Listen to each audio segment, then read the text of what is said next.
কেমনে আল্লাহকে ভুলে যাও বাপ? চেহারার দিকে তাকায় দেখছুনি?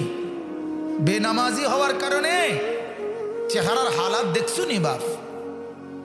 ভালো করে দেখো চেহারা কেমন হয়েছে, সেজদাবিহীন চেহারা কেমন হয়, অপবিত্র শরীর, পেশাব পায়খানা ঢিলা কুলুক নাই, পানি ব্যবহার করার খরচ করার ফিকির নাই, চেহারার হালাত দেখো বাপ।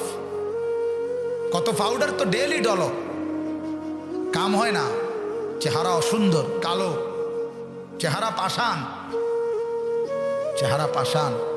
ইমানওয়ালার চেহারা সুন্দর হয়, সেজদাওয়ালার চেহারা সুন্দর হয়, দাড়িওয়ালার চেহারা সুন্দর হয়, গোলামিওয়ালার গোলামি বন্দিগি যে করে তার চেহারা সুন্দর হয়, চেহারা সুন্দর। পর্দানশীল মার জীবন দামি হয়। রাবেয়া বসরি নিজেকে পর্দায় রাখছে, আল্লাহ তাআলা তারে গোটা পৃথিবীতে পরিচয় করাই দিছে।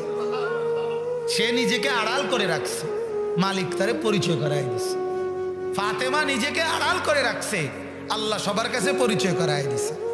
আয়েশা নিজেরে আড়াল করে রাখছে, আল্লাহ তারে পরিচয় করাই দিছে। আর যে মহিলা নিজেকে বাইরে ছেড়ে দিছে, আল্লাহ তারে বেইজ্জতি করে দিছে। তারে দেখলে লম্পট খারাইয়া মতে, এরম যুবক তারে দেখে লোভ করে, লালসা করে, উপভোগের কামনা করে, জিনার ব্যভিচারের স্বপ্ন দেখে,